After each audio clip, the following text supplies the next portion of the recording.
Arkansas, allá el predicador nos viene a exponer una serie de temas que ha estado dando durante el transcurso de estos días, y ahora en esta tarde ya va a concluir con estos dos últimos temas, los de la iglesia de Filadelfia y la iglesia de la Odisea.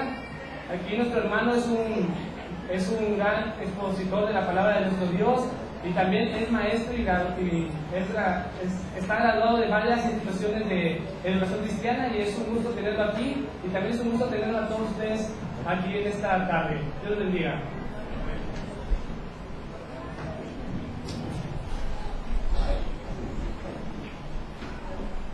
Buenas tardes, hermanos y amigos, bienvenidos. Tengo un poquito la voz tomada, pero espero que no me traicione en esta tarde.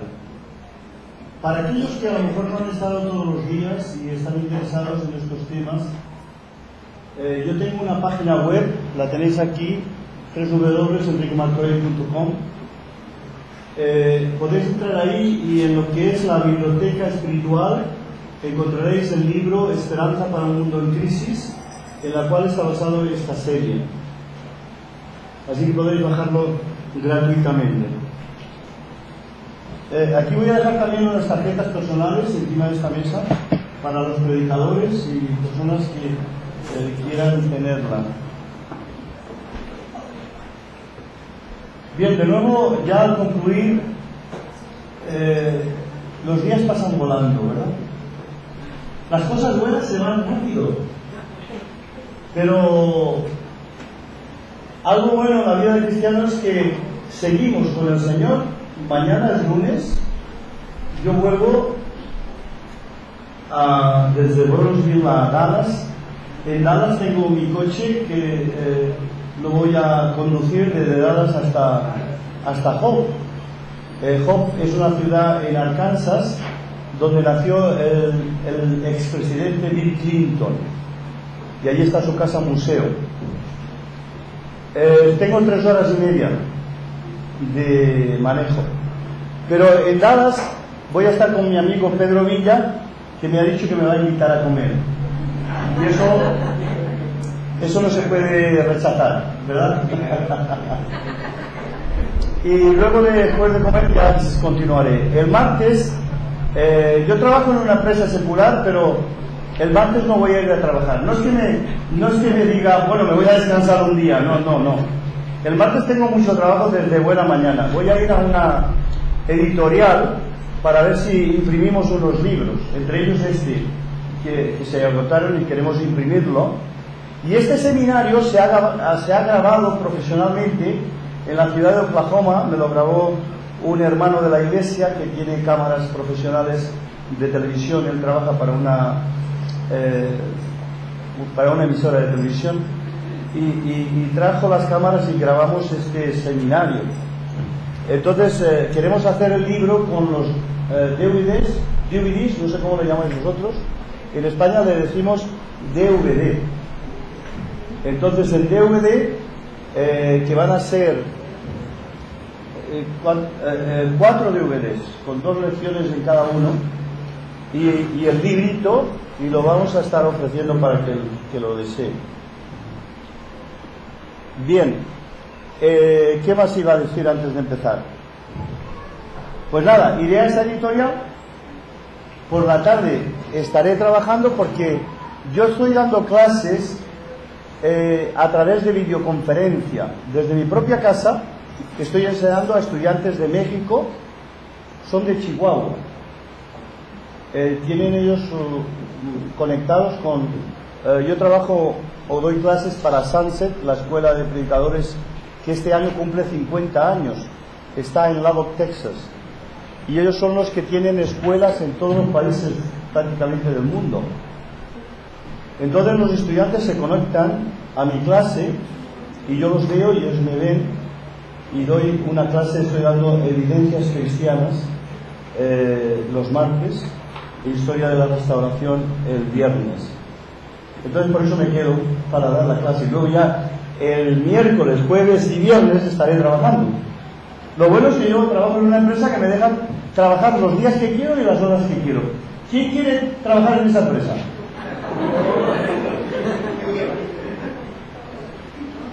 Y por cierto, trabajo con la gente, es decir, yo soy consejero espiritual, familiar y psicológico de los trabajadores. Y entonces, bueno, hay bastante feeling con ellos. Bien, vamos a ir a Filadelfia. Con estas, quería decir también que agradezco a Juan Ramón y a la iglesia de Quinta Campestre el esfuerzo que han hecho, como todos los años, para hacer este evento. Este es el segundo seminario que tenemos con la Quinta Campestre. Y también agradecer a los miembros de esta iglesia de Casanova. Para nosotros Casanova es un personaje muy interesante en la historia. Casanova. Pues en esta congregación que tan amablemente nos han pedido el local para este seminario. Entonces vamos a ir, ya terminamos con las dos últimas iglesias del Apocalipsis. Filadelfia. Fijaros que aquí tenemos un mapa donde podemos ver que empezamos en Éfeso, luego fuimos a Pérgamo, Tiatira, Sardis y ahora Filadelfia y la Odisea. Esmirna está aquí. ¿Veis? Éfeso, Esmirna, Pérgamo, Tiatira, Sardis, Filadelfia y la Odisea. ¿Veis aquí que dice Patmos? Y aquí señala la flechita este puntito, esta isla pequeña del mar Egeo. Este es el mar Mediterráneo, pero se le llama mar Egeo porque está en la zona de Grecia y de Creta y de Turquía. Y esta zona de aquí se le llama mar Egeo, aunque sigue siendo el mar Mediterráneo. Bueno, pues en esta islita de Patmos, que era una isla para gente malhechora, para gente mala, llevaron al apóstol Juan. Y desde aquí escribió el Apocalipsis. Está enfrente de Éfeso. Hay como 30 kilómetros de distancia nada más. Entonces, fijaros, aquí estaba el apóstol Juan y aquí escribió las cartas a todas estas iglesias, que son representativas, porque son 7, son representativas de la Iglesia Universal. En esa zona habían 11 congregaciones. Y lo sabemos por el contexto de la carta a los colosenses, ¿verdad? Entonces ahí habían 11 congregaciones, pero elige 7 como representativa de la Iglesia Universal. La carta a la Iglesia de Filadelfia es una carta espléndida, por eso hemos titulado que es el ejemplo. Ahí es donde nos tenemos que mirar, en Filadelfia, no en las demás. Las demás tienen Esmirna también, ¿verdad? Que no hay ningún reproche. Pero Filadelfia es la iglesia donde nosotros tenemos que aprender. Porque el Señor no les dice nada negativo. Qué importante es esto. Sin embargo, las otras iglesias sí, ¿no? No contiene ningún reproche y sí muchas promesas. Y por eso podemos aprender mucho de esta carta. Es la carta con más elogios de las 7. Escrita a una comunidad cristiana pequeña que ha optado por no querer tener poder, por no figurar y que guarda la palabra de Dios con fidelidad. Posiblemente aquí en Matamoros hay varias congregaciones pequeñas, de 20, 30 miembros, 40. Hermanos, una congregación pequeña puede hacer mucho si está en las manos del Señor. Y no tenéis que conformaros con esa frase, no somos pocos pero buenos. No, queremos ser muchos. Pero para ser muchos tenemos que trabajar. El Señor no nos va a traer la gente a la iglesia, Tenemos que salir fuera. Y tenemos que trabajar fuera.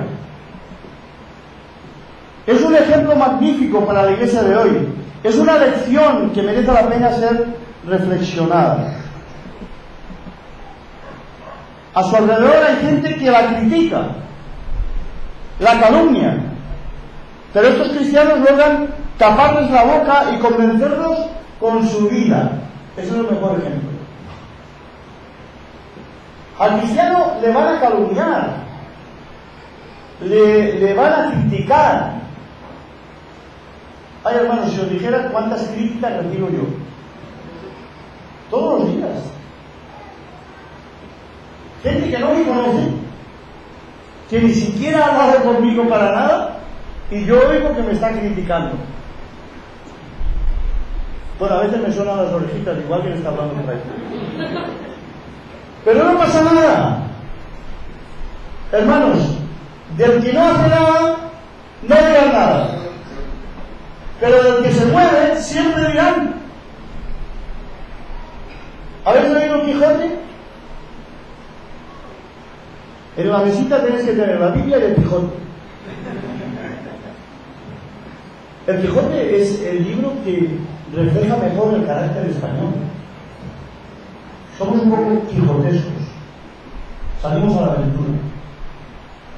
Y va el Quijote caminando con su caballo Rocinante y el siervo Sancho Panza con el burrito, y pasan por un pueblo cabalgando. ¿Y qué ocurre? Salen unos perros a ladrarles, ¿verdad? Y dice Sancho, ¡ay, que nos ladran los perros! ¿Y qué dice el Quijote? Deja que los perros ladren y sigue tu camino. No, porque ladran porque estamos caminando. Y cuando uno camina hacia la derecha y trabaja, van a decir, pero eso no nos debe preocupar. Además, nos debe agradar, porque estamos haciendo algo. Es una comunidad pequeña y económicamente pobre. Muchos decís, pero es que no tenemos mucho dinero, hermano. ¿Cómo vamos a hacer folleticos para dar a la gente? Bueno, en Estados Unidos hay una editorial que tenía folletos gratis y hasta libros. Es un ejemplo real de cómo una pequeña comunidad puede dar luz en el lugar en el que se encuentra. Hermanos, la iglesia por la cual murió nuestro Señor está como un faro en esta sociedad. Tiene que alumbrar. ¿Qué nos dice? Somos la luz del mundo. Nosotros tenemos que, de alguna manera, con nuestro ejemplo, cambiar a la sociedad. Pero me temo, hermanos, que la sociedad está cambiando nuestros hábitos.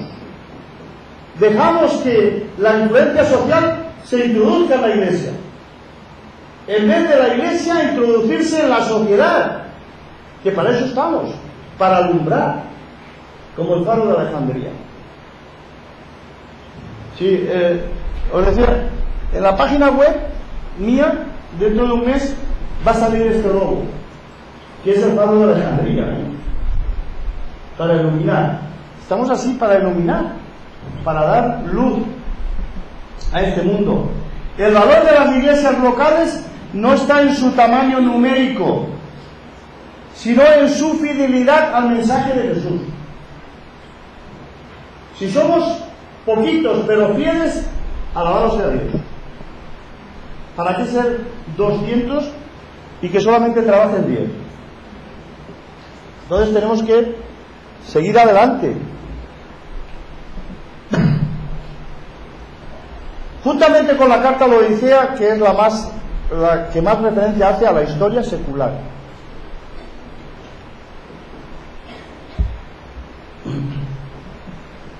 Su historia. Filadelfia está a 45 kilómetros al suroeste de Sardis, y durante los primeros 8 siglos llevó otro nombre, se le llamaba Caletebus. Caletebus se llamaba Filadelfia, así se llamaba. Pero fue conquistada por Ciro en el año 546 a.C. y la ciudad de Filadelfia fue fundada por Atalas II Filadelfo, rey de Pérgamo, que vivió desde el año 159 al 138 a.C.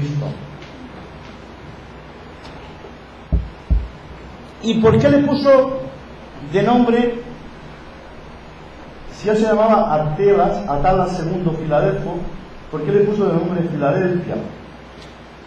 El nombre de la ciudad no solo le viene por el apellido del conquistador, sino también por la devoción que éste sentía hacia su hermano Eumenes II. ¿Y por qué? Porque Filadelfia significa amor al hermano. De fileo, amar, y adelfos, o adelfos, porque lleva acento en la última O, adelfos, fileo, adelfos, que adelfos es hermano. Entonces, Filadelfia quiere decir amor al hermano. Cuando decimos, vamos a la ciudad de Filadelfia, en Estados Unidos, pues esa ciudad quiere decir amor al hermano. Filadelfia. La ciudad estaba situada en un lugar estratégico. Se la conocía como la puerta al este, ya que influían tres importantes rutas: las de Misia, Lidia y Frigia. Y una por aquí, la otra por allá y la otra por acá, confluían en la ciudad de Filadelfia. Filadelfia era conocida por sus templos y por sus festivales religiosos, hasta el punto de que en el segundo siglo se le llamó la pequeña Atenas. Imaginaos, Atenas, que está llena de templos todavía hoy: el templo de Teseo, construido en el 450 a.C., el Partenón, el templo de Atenea, el templo, otros templos. Y todavía hoy Grecia tiene todos esos templos, las ruinas de algunos y algunos completos, como el templo de Teseo. Dios me ha permitido viajar por muchos países, entre ellos Grecia, en donde he estado 3 veces, y un hermano de la iglesia en Atenas, porque tenemos 3 congregaciones en Atenas, hermanos, en el día de hoy, de la iglesia de Cristo. ¿Y a dónde crees que ahí también hay una iglesia, que también he visitado? Tesalónica. Tenemos una iglesia allí. Le decía yo a una hermana esta tarde que he estado en la cárcel donde pusieron a Pablo y a Silas. Y cuando uno entra ahí en Filipos, dices, ¿esto qué es? Tremendo, ¿no? El texto bíblico te viene a la mente. Bueno, pues Atenas, que he podido visitar en esos viajes, el Partenón, el templo de Teseo, todavía continúa intacto, hermanos, con las columnas de mármol, construido en el 450 a.C. Impresionante. Le llamaban la pequeña Atenas. Aunque no muy poblada, parece que contaba con una numerosa colonia judía. Había una colonia judía allí. Plinio, fijaros, estos son historiadores: Plinio, un historiador romano, Tácito también, y Estrabón, llamado geógrafo, nos hablan de los terremotos ocurridos en Asia, y en especial en el del año 17 después de Cristo, que destruyó 10 ciudades importantes de esa zona, entre ellas Filadelfia, pero más tarde fue reconstruida con la ayuda del Imperio Romano, debido sobre todo a la generosidad del emperador Tiberio. Tiberio dio dinero para reconstruir la ciudad de Filadelfia, y esa es la que visitó nuestro hermano Pablo y Juan. Durante el reinado de Vespasiano, 69 al 79 después de Cristo, Filadelfia adquirió otro título imperial, el de Flavia, y los dos nombres permanecieron y se pueden observar. Fijaros que todavía han llegado monedas del segundo siglo y tercer siglo hasta nuestros días, y ahí tenemos que pone Filadelfia Flavia en esas monedas romanas antiguas. Aquí tenéis algunos restos de Filadelfia de aquel tiempo. Los habitantes, agradecidos a Roma, edificaron varios santuarios imperiales. Construyeron un templo a Tiberio, otro a Calígula, a Vespasiano. Fijaros que Tiberio y Calígula demandaron el culto al emperador. Sin embargo, Vespasiano no. Aunque construyeron un templo a su nombre, él no requería que los cristianos durante el tiempo de Vespasiano y de Tito, su hijo, que luego sucedió en el trono, nunca demandaron culto al emperador. Se hicieron numerosos templos, entre los cuales algunos dedicados a Artemisa, la misma diosa que encontramos en Éfeso, ¿verdad? A Zeus y a otras divinidades. Ruinas de la iglesia de San Juan en Filadelfia. Actualmente la ciudad se llama Al-Asegir y sigue siendo pequeña, tiene actualmente 40.000 habitantes aproximadamente. Ok, vamos al texto, a ver qué nos dice la palabra de Dios. Escribe al ángel de la iglesia en Filadelfia. Fijaros que siempre al principio de la carta el Señor se describe con unos títulos.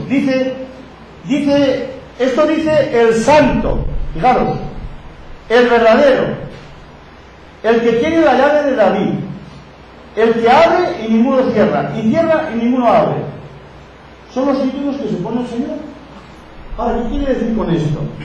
Sabemos que el Apocalipsis es un libro simbólico. Por lo tanto, estamos hablando de profecía. Al principio lo dice, esta es la profecía, ¿verdad? Es una profecía, y la profecía siempre es simbólica. Para los hermanos que no han estado durante estos días y estáis aquí hoy, el Apocalipsis tiene 404 versículos. De los 404 versículos, 278 son tomados del Antiguo Testamento, hermanos. De Ezequiel, de Daniel, de Isaías, de Zacarías. Entonces es profecía. Y entonces tenemos que entender la profecía siempre como simbólica. Por eso hay números. Y el simbolismo siempre tiene que ver con el catastrofismo. Es muy interesante todo eso, hay que estudiarlo bien. Pero ¿qué es el santo? No es la película esa que hacían del santo. ¿Os acordáis del santo? Yo era jovencito cuando hacían ya esa película en España en blanco y negro. El santo. ¿Qué quiere decir? En la cultura judía, fijaros bien, el santo era el título que se le otorgaba familiarmente a Dios. Dios era el único santo, no había nadie más. Jehová Dios. No había nadie más santo. Ahora, fijaros bien, porque no tenemos que tener un versículo que nos diga que Jesús es Dios. No necesitamos eso, hermanos. Necesitamos ver el contexto. Si ahora Jesús dice yo soy el santo, si no es Dios, está blasfemando. Porque solo a Dios se le otorga ese título. En este texto se aplica a Cristo. Y dice también quién es el verdadero. Vamos a ver, ¿quién es el verdadero? ¿Jehová o Jesús? ¿O Cristo? El genuino, utilizado aquí para rechazar los comentarios judíos en relación a Cristo como un falso Mesías. Interesante, ¿no? Porque los judíos no creían en el Mesías. Decían, bueno, sí, Jesús es un profeta, pero no es el Mesías. Él no puede ser el Mesías. Lo hemos estudiado esta mañana. Para el judío, Jesús era tropezadero. ¿Por qué? Porque murió en una cruz. Y dice el Antiguo Testamento que maldito aquel que es colgado en un madero. Entonces el judío no podía entender que el Mesías muriese en una cruz. Para ellos era tropezadero. Pero ahora Jesús dice aquí, yo soy el verdadero. No esperéis a otro Mesías, yo soy. Yo soy el genuino. Los judíos hoy en Israel están esperando al Mesías. Todavía hoy, hermanos. Su primera venida. Y yo les he dicho a ellos, no esperéis al Mesías. Si Él viene ahora, pero es en su segunda venida. Y aquí no va a venir. Ya pisó esta tierra. Cuando el Señor viene, viene en las nubes y nosotros vamos a su encuentro. Él no va a pisar otra vez esta tierra. Aquí no está el paraíso está allí. Para eso Él se fue a preparar lugar para nosotros. Él es el genuino. Santo y verdadero son atributos divinos, como podemos ver en el capítulo 6, versículo 10 de aquí de Apocalipsis. Su uso aquí confirma la deidad de Jesús. Si Jehová es el santo y el verdadero, y ahora Jesús dice, escribe a la iglesia y diles que yo soy el santo y el verdadero, ya me está diciendo que Él es Dios. No necesito más. De hecho, Isaías usa santo exclusivamente para hablar de Jehová como el santo de Israel. Y ahora Jesús dice que Él es el santo. En el Apocalipsis nunca se aplica el atributo santo a una persona humana. Es atribuido exclusivamente a Dios. Por eso podemos decir que Jesús es Dios. Sin más. Sin más. Veraz significa verdad garantizada, constante. Yo soy el verdadero. Y la verdad que Jesús habla es algo constante. Va a seguir para siempre. El que tiene la llave de David. Claro que interesante, ¿no? La llave de David. ¿Qué implica tener la llave de David? ¿Qué les pasa por la mente? ¿David quién era? El rey de Israel, ¿no? Cuando un embajador de México ha ido el presidente de México a España ahora y dice que nos va a ayudar, ¿tanto dinero hay aquí que va a ayudar a España? Bueno, será verdad, me lo creo. Pero cuando llega un embajador de otro país, ¿qué es lo que le dan? Por ejemplo, el alcalde de Madrid, yo lo he visto en las noticias, ¿no? Le ha entregado la llave de la ciudad. Le dan la llave de la ciudad, un símbolo, como diciendo, el tiempo que usted está aquí, usted tiene el derecho de abrir y cerrar. Pero él simplemente no va a decir nada, porque no, cállese, hombre, esto es un símbolo. Pero en el pasado, cuando dice que tiene la llave de David, ¿qué quiere decir? Que él es el que tiene la autoridad en Israel. La llave, ¿verdad? Expresión metafórica que indica o sugiere a la persona que tiene el control sobre el reino.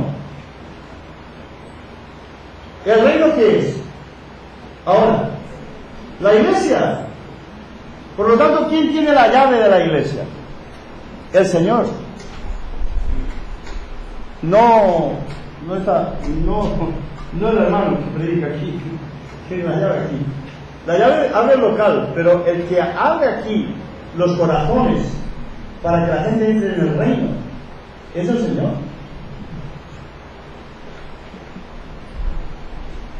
Jesús tiene el poder sobre la salvación y la condenación. Por eso es perder el tiempo querer abrir la puerta que Él ha cerrado o cerrar la que Él ha abierto. Él tiene el control. Hermanos, sería bueno, es mi sugerencia, que no critiquemos a nadie que piense diferente de nosotros. Nuestra misión aquí en la tierra como cristianos no es condenar a nadie. Nuestra misión aquí es salvar a todos los que podamos. El Señor no vino a condenar, sino vino a salvar. Y la iglesia hoy tiene que llevar un mensaje de salvación, no de condenación. Que este grupo religioso cree diferente de nosotros no somos quienes para condenarlos. Lo que estamos aquí es para dar un mensaje de salvación, predicar la verdad, y el Señor añadirá a la iglesia a aquellos que van a ser salvos. Pero no tenemos el derecho de condenar a nadie, porque eso no nos corresponde a nosotros. Jesús tiene el poder absoluto sobre el trono davídico o como rey. Cristo es el soberano de los reyes de la tierra. Y ahora les dice, yo conozco tus obras. He aquí he puesto delante de ti una puerta abierta, la cual nadie puede cerrar. Porque aunque tienes poca fuerza, has guardado mi palabra y no has negado mi nombre. Una puerta abierta. ¿Qué os sugiere eso? Una puerta abierta siempre es una libertad para que entre la gente, pero la puerta abierta sugiere que hay realmente oportunidad para evangelizar. Y aquí en Matamoros hay muchas puertas abiertas. El Señor os va a abrir puertas. Nos sugiere la idea de la oportunidad para evangelizar y para reconciliarnos con Dios. El Señor ha concedido a esta sencilla comunidad el privilegio de abrir la puerta de la evangelización. Sois pocos, pero tenéis el poder para evangelizar. Y podéis hacer muchas cosas. La puerta abierta son las circunstancias propicias que se le presenta a la Iglesia de Filadelfia para un ministerio fecundo. Por otro lado, la sinagoga puede cerrarse, pero el acceso al reino nadie puede impedirlo, puesto que Cristo tiene las llaves. Y si era abierto, ¿quién va a cerrarlo?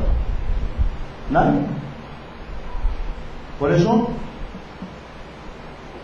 Él es el único que puede abrir y cerrar la entrada al reino, a la iglesia. El único que puede decir tú no y tú sí. Él tiene ese poder. Tienes poca fuerza. Las pequeñas iglesias pueden hacer grandes cosas, hermanos. Podéis tener 20, 30, 40 miembros. Pero si os proponéis un proyecto de trabajo, contando con el poder del Espíritu Santo, que es el que está en la iglesia hoy, y tenéis un plan de trabajo, estoy convencido que el Señor os va a bendecir. A pesar de ser una comunidad pequeña y con poco poder, Dios les garantiza la victoria, porque Él es el que abre. Jesús quiere que la fuerza de su iglesia esté en su debilidad, pero en una debilidad que guarda su palabra y que no reniega de su nombre. Es decir, dependemos del Señor. Si hacemos algo importante, será por el poder de Dios. Si nosotros nos confiamos en Dios, si nos ponemos en las manos de Dios, si dejamos que Dios realmente moldee nuestra vida y nos proyecte a hacer su voluntad, hermanos, podemos hacer grandes cosas. Pero tenemos que dejar que sea Él el que moldee nuestro carácter, el que moldee nuestros pensamientos, el que moldee nuestra vida cristiana. Tenemos que estar sometidos completamente al Señor para que sea Él el que proyecte nuestra vida. Y vamos a ver en la siguiente carta algo muy importante. Has guardado mi palabra. Qué importante es esto. Está esta iglesia de poco poder y poco prestigio, sin embargo es noble y fiel. Y eso es lo que importa, hermanos. Que seamos fieles al Señor. Has guardado mi palabra. No ha cambiado la palabra de Cristo por ninguna otra palabra que le viniera del exterior, por ningún alimento que pudiera resultar más agradable al paladar humano. Y hermanos, hoy en día hay muchas cosas en esta sociedad que nos llaman la atención, que a veces queremos morder. Pero que es importante que el alimento nuestro para nuestra vida sea la palabra. Yo decía ayer a un hermano por aquí, no sé, no voy a nombrar a nadie, que si solamente nos conformamos con venir a la iglesia el domingo para oír el mensaje, nunca vamos a crecer. Necesitamos leer la Biblia cada día, orar al Señor cada día y alimentarnos de la palabra cada día. ¿Cuántas veces te alimentas al día de comida? Al menos 3, ¿no? desayuno, comida y cena, ¿no? En España ahora los médicos están sugiriendo en estas nuevas dietas, por ejemplo la dieta mediterránea, que es la que se está imponiendo en los países mediterráneos, de la ensaladita, poca carne y mucha verdura. Eso no va con el mexicano, ya lo sé, pero la dieta mediterránea dicen que tienes que comer para adelgazar, imaginaos, 5 veces al día. Porque el cuerpo asimila mejor la comida y no engordas si comes 5 veces al día, pero poquito cada vez. Porque Carlos, si tú comes 5 veces al día, tal como tú comes, dentro de unos meses estarás el doble de lo que estás ahora. Entonces mejor no, ¿verdad? Entonces, ¿comemos cada día alimento físico, sí o no? ¿Por qué comemos? Porque el cuerpo lo necesita. Si no comes, ¿qué pasa? Te debilitas y viene la anemia y te enfermas, ¿verdad? Pues eso ocurre también con la parte espiritual, hermanos. ¿O pensáis que el alma no necesita alimentarse? Necesitamos alimentar nuestra vida espiritual. Si no comemos de la palabra, nos vamos a debilitar. Nunca vamos a crecer hasta el punto que el Señor quiere de nosotros. Necesitamos leer la Biblia todos los días. Y no solamente leerla, sino estudiarla. Que eso es ya más difícil. Pero al menos leerla y meditarla y pensar qué me está diciendo el Señor. Cuando tú lees un salmo, cuando lees a Juan, ¿qué me quiere decir el Señor con esta palabra? Es lo que tienes que preguntarte. ¿Qué es lo que quiere el Señor de mí? Y orar. Por la mañana, por la noche, cuando puedas. Puedes orar en cualquier parte. Cuando vas en el autobús, pues cierra los ojos y ora. O no los cierres, es igual. Ora. Los judíos oran. Si lo habéis visto en las películas, ¿no? Están frente al muro de las lamentaciones. No me llega esto. Pero están junto al muro con un librito. Y están mirando así y haciendo así. Y tú dices, se va a dar de cabeza contra la pared. Pero no, ¿por qué está orando así con ese movimiento? Para no distraerse. Está concentrado. Y está orando delante del muro de las lamentaciones. Por ese muro se le llama allí así porque desde el año 70 el pueblo está lamentándose. El pueblo judío. Pero ese muro es lo que queda de la parte del templo. Es decir, el muro sostiene, ese muro sostiene la tierra donde el templo estaba edificado arriba. ¿Sabéis? Y hay un muro alrededor y es el muro de las lamentaciones.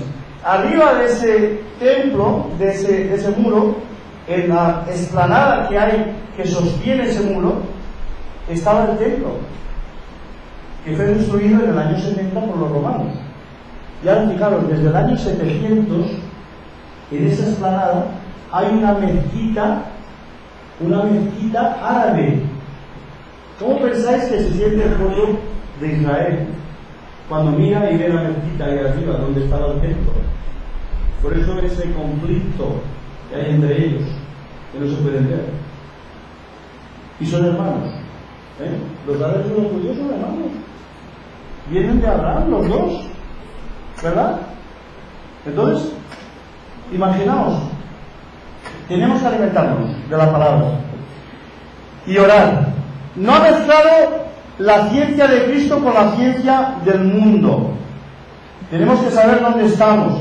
Se trata de una iglesia pequeña que no contenta con saber y conocer la palabra, se compromete a cumplirla. Porque eso es lo más importante. No solamente leer, sino cuando lees lo que te dice el Señor, ponlo en práctica. Por eso digo que el domingo no es el día más importante. Sí es lo importante. Porque el domingo, fijaros, yo os veo a todos guapos y santos. Hoy todos venimos niquelados. vale, como decimos en España. Venimos todos de vicios, ¿no? Ahora, ¿qué pasa mañana? Yo me gustaría ver con un agujerito a cada uno de vosotros. ¿Qué pasa mañana? Cuando sales de tu casa y ves al vecino y le dices, ¡oye, tú, loco! Y el hombre te va a mirar y va a decir, bueno, oye, ¿tú vas a la iglesia? ¿Cómo nos comportamos cada día? Porque ese es el culto diario, hermanos. El culto del que nos habla Romanos capítulo 12, versículo 1 y 2. El culto diario. Una iglesia comprometida. Lo importante es actuar según Jesús. Seguirle es obedecerle. ¿Cuánta gente hoy dice que sigue a Jesús? Millones. Pero ¿cuántos le obedecen de verdad? Eso es otra cosa. Por eso vivir el cristianismo no es fácil. Hay que estar ahí. Y aquí yo entro en la sinagoga de Satanás a los que dicen ser judíos y no lo son, yo entrego, sino que mienten. He aquí que yo haré que vengan y se postren a tus pies y reconozcan que yo te he amado. ¿Qué es la sinagoga de Satanás? La sinagoga que hay en la ciudad ya no es de Dios, ahora es de Satanás. Allí había una sinagoga judía. Los judíos que allí se reúnen están persiguiendo a los cristianos, acusándoles ante el gobierno romano. Ignacio de Antioquía, uno de los padres de la iglesia, dice que nos informa de que el conflicto entre judíos y cristianos en Filadelfia continuó más allá del siglo II. La comunidad judía de Filadelfia proclamaba ser el verdadero Israel, pero en realidad ellos estaban mintiendo, puesto que no creen en Jesús, el verdadero Mesías, y persiguen a aquellos que son fieles y testigos de él. Según Josefo, los judíos en la zona de Asia Menor se habían convertido en amigos de Roma, no considerándolos verdaderos judíos, sino mentirosos. Por cuanto has guardado la palabra de mi paciencia, yo también te guardaré en la hora de la prueba que ha de venir sobre el mundo entero, para probar a los que moran sobre la tierra. Te guardaré de la hora de la prueba. La prueba va a venir. Aquí no está hablando naturalmente del juicio final, sino de las pruebas que vendrán por medio de las tentaciones a las iglesias. Fijaros que dice que viene esa prueba a todo el mundo para que probar a los que moran sobre la tierra. Pero no está hablando de la segunda venida. Está hablando del contexto social del primer siglo, hermano. Y del segundo y tercero, que es cuando los cristianos fueron perseguidos. Cuando ese día venga, cuando venga el día de la prueba, el que esté firme en la fe será capaz de pasar la prueba y obtener el premio de la fidelidad. La paciencia es la virtud que más se exige en Apocalipsis, porque es la que más se precisa para luchar, cuando se es perseguido, para cuando la opresión es brutal, como en algunos lugares. La paciencia es la verdadera característica del apóstol. 2 Corintios 12 habla de eso. Yo también te guardaré. Jesús nos dice que la fidelidad basada en la paciencia nos da seguridad en medio de las pruebas, aunque sean fuertes y débiles. No es una seguridad que viene de la condición humana, sino de la seguridad que nos viene de Dios. Nosotros ponemos nuestra confianza en Dios y esa seguridad de que Él nos va a bendecir.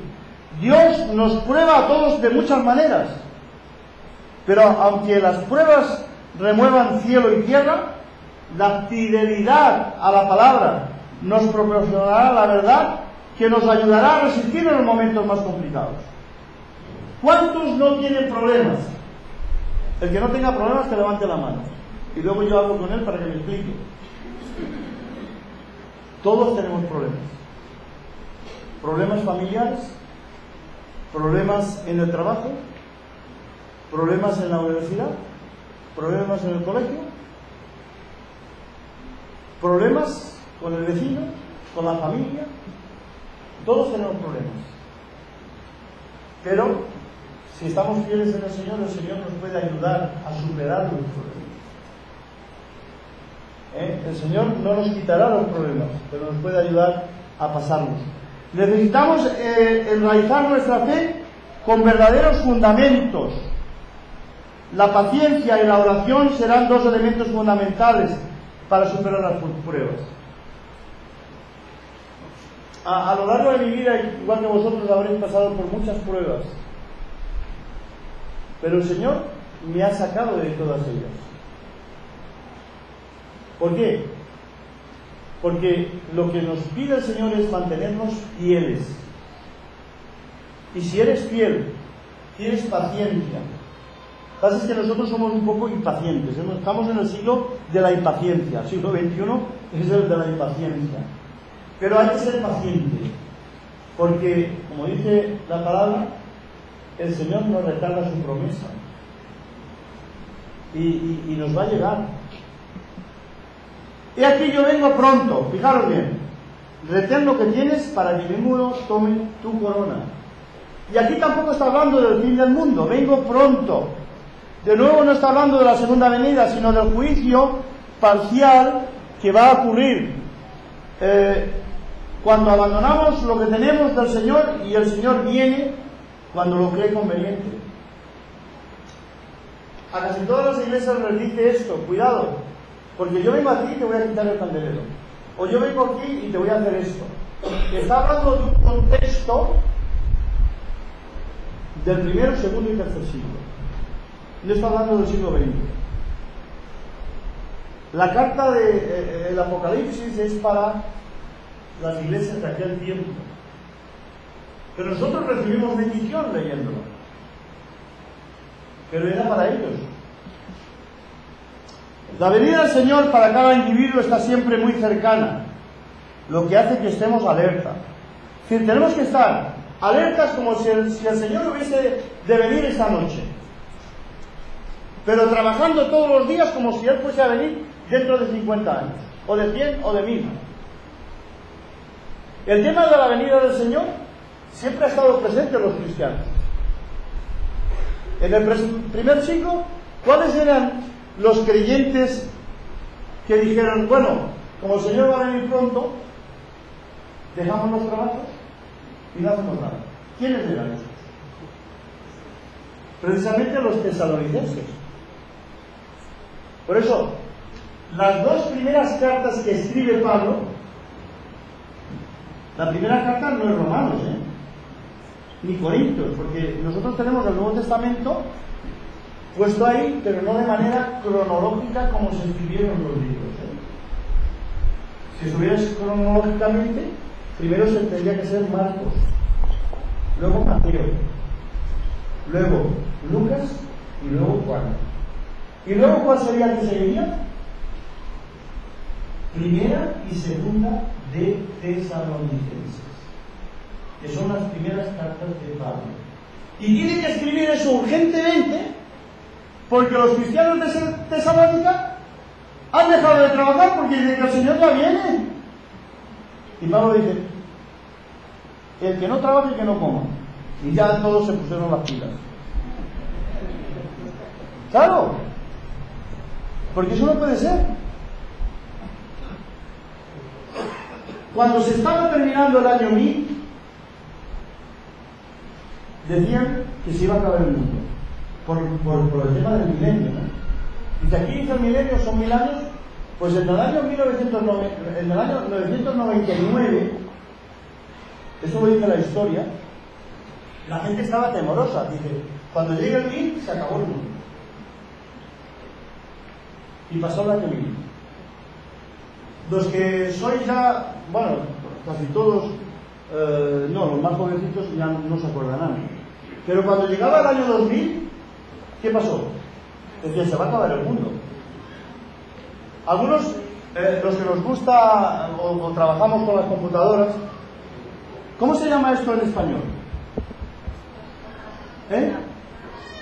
No. Ordenador. Esto no es computadora. Computadora tampoco es una palabra hispana, es inglesa traducida es un TextMate, eso de computadora. Pero bueno, los que nos gusta la computadora decían que cuando llegara el año 2000 iba a haber un problemón tremendo porque los programas se cambiarían y yo qué sé lo que decían. Y pasó el año 2000 y nos quedamos tranquilos. Ahora, hermanos, dicen que el mundo se termina este año, el día 23 de diciembre. Dicen que los mayas, vuestros paisanos, dicen que en su calendario, dicen que el 23 de diciembre es el día del fin del mundo del 2012. Os tengo buenas noticias. No se acaba el mundo. Una chica de 24 años, evangélica, de allí del trabajo, está sentada y me está esperando. Dice, perdone, quiero hablar con usted. Pero así toda preocupada, ¿eh? Dice, cuénteme, ¿es verdad que se va a acabar el mundo el 23 de diciembre? Y yo le digo, te tengo buenas noticias. Porque si los mayas dicen que será en el 2012, que no es verdad, ¿eh? No sé quién no ha inventado eso. Porque yo he visto a los científicos españoles que han estudiado todo eso y dicen que los mayas nunca dijeron la fecha, ni mucho menos. Alguien ha dicho eso, es seguro, para asustar a la gente. Pero digo, te tengo buenas noticias, porque si es en el 23 de diciembre de 2012, estamos en el 2018. Así que ya pasó. Y es verdad. Desde que nació Jesús hasta el día de hoy, estamos en el año 2018. El que escribió el calendario que nosotros usamos, Dionisio el Exiguo, se llamaba este hombre en el siglo V, se equivocó de 6 años. Y por lo tanto, el 2012 ya pasó. Digo, así que te tengo, y la mujer me abraza y todo y dice gracias.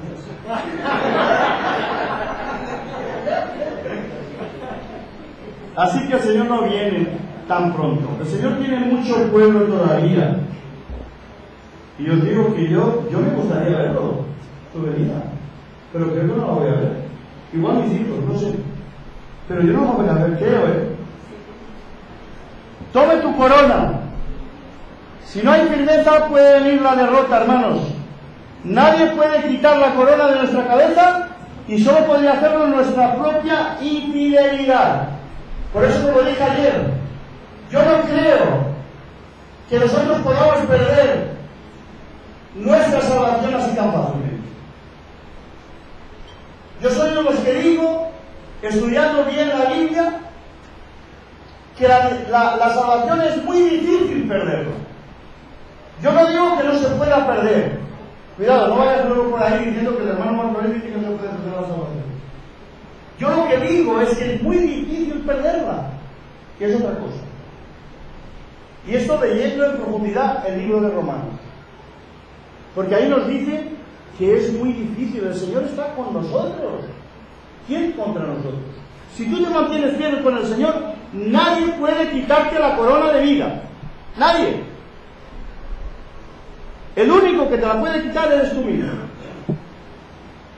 Que reniegues del Señor y te vayas por ahí. Pero si tú eres fiel al Señor, jamás puedes perder tu salvación. Perder la corona implica no alcanzar la meta. La iglesia de Filadelfia solo merece alabanzas. Y cuando una iglesia ha llegado a tener una fuerte y genuina vivencia espiritual, no tiene por qué preocuparse por alcanzar otras metas, sino que con los pies en la tierra debemos mantener con firmeza lo que tiene. Tenemos que ser consecuentes con nuestra fe. El mensaje de Filadelfia es muy actual. Debemos guardar lo que tenemos. Y cuando nos encontramos espiritualmente bien, debemos trabajar para guardar lo que poseemos. Si hemos crecido a un punto espiritual importante, vamos a retener eso que tenemos y a seguir trabajando para seguir más. La vida espiritual, hermanos, la empezamos en raso. Y a partir de ahí viene el estar subiendo escalones. Y tenemos que ir subiendo un peldaño cada vez más arriba, hasta alcanzar la estatura que el Señor quiere de cada uno de nosotros. Al que al enciende yo le haré columna en el templo de mi Dios, y nunca más saldrá de él. Y escribiré sobre él el nombre de mi Dios y el nombre de la ciudad de mi Dios, la nueva Jerusalén, la cual desciende del cielo de mi Dios, y mi nombre nuevo. Columna del templo de mi Dios. Fijaros, cuando un sacerdote moría en santidad y servicio, una columna se añadía en el templo en su memoria. Y de ahí viene la idea. Si tú eres fiel, vas a ser una columna. El Señor te tiene reservado algo bueno. La columna tiene una función específica. ¿Cuál es? Sostener el edificio del cual forma parte. Por lo tanto, esa es la recompensa que tenemos. Los fieles son los que permanecerán en el templo de Dios. Nadie nos podrá quitar eso. Por tanto, nos habla de permanecer junto a Dios. Escribiré sobre él el nombre de mi Dios. Significa que lleva la marca de Dios y por tanto le pertenecen. Esto encierra una gran responsabilidad de nuestra parte. Porque si tenemos la marca de Dios, el nombre de Dios, es una marca que Dios ha puesto, somos de Él. Desde el momento en que creímos y obedecimos, somos de Él, tenemos el sello del Espíritu Santo. Y por lo tanto somos del Señor. Y si somos del Señor, hermanos, tenemos una gran responsabilidad.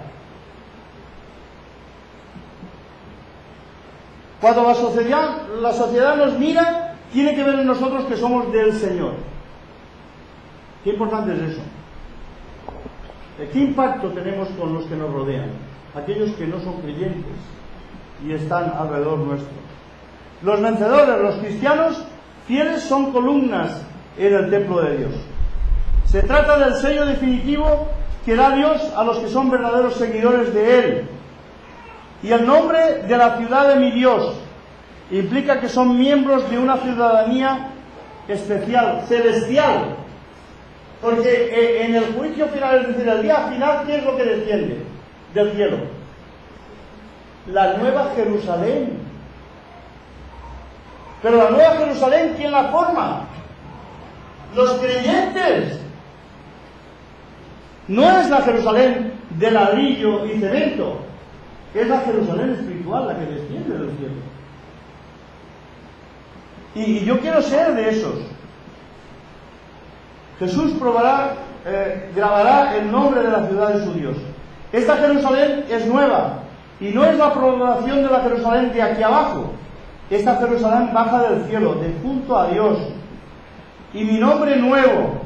Se trata de un nombre nuevo que se da al vencedor. En este caso representa la nueva naturaleza que Dios otorga.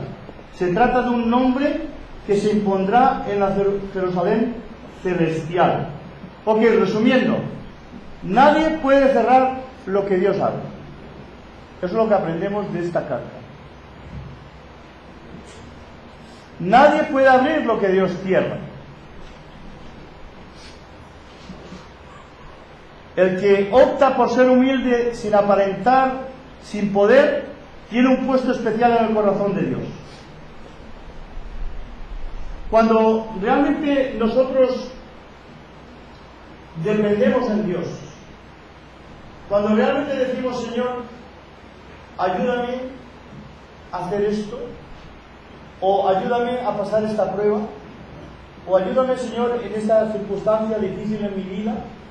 Cuando dices, por mí mismo no puedo hacerlo, necesito a Dios en mi vida, entonces el Señor nos da la victoria, porque Él quiere que seamos así. La paciencia, es decir, la resistencia activa, es la virtud esencial para cuando hay agresiones externas. He estado hablando con algunos hermanos que se han bautizado hace unos días.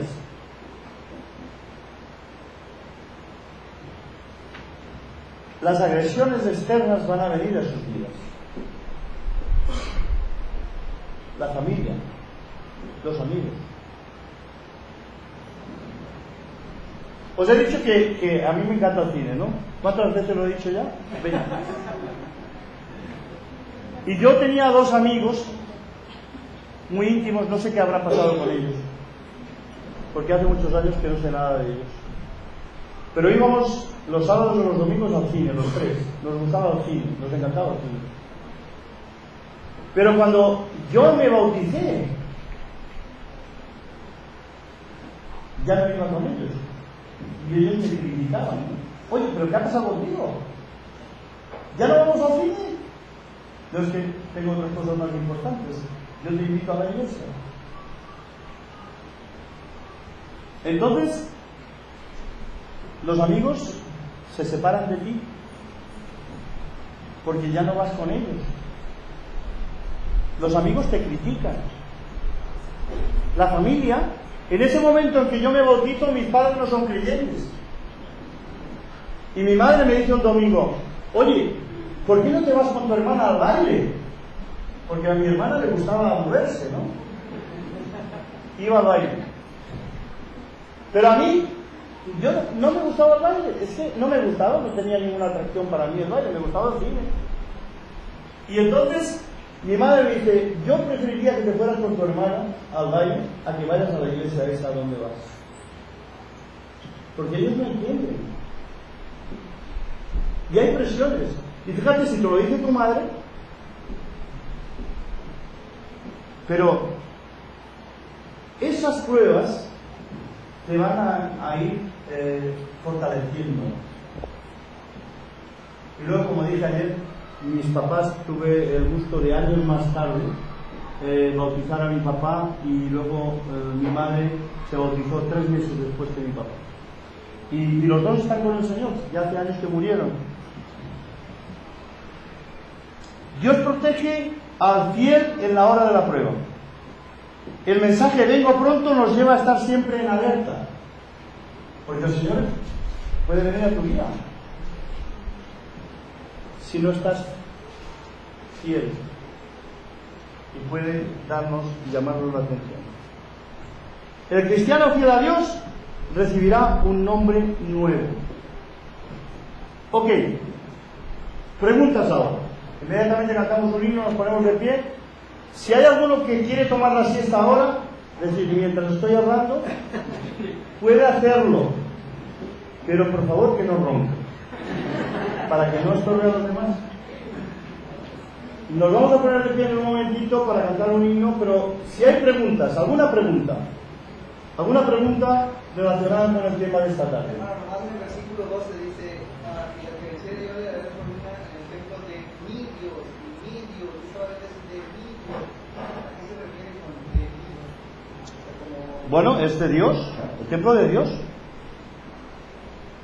Pero él siendo Dios dice de mi Dios. Sí, igual que cuando dice Padre y ora al Padre. Hay que entender esa doble dualidad, la dualidad de Jesús y de Cristo. Entonces, de mi Dios, no de mi Dios o de tu Dios, es igual, de nuestro Dios. ¿Alguna preguntita? ¿No? Pues venga, un cántico, nos ponemos de pie, y mientras yo cambio a la otra lección, si alguno quiere ir al baño mientras...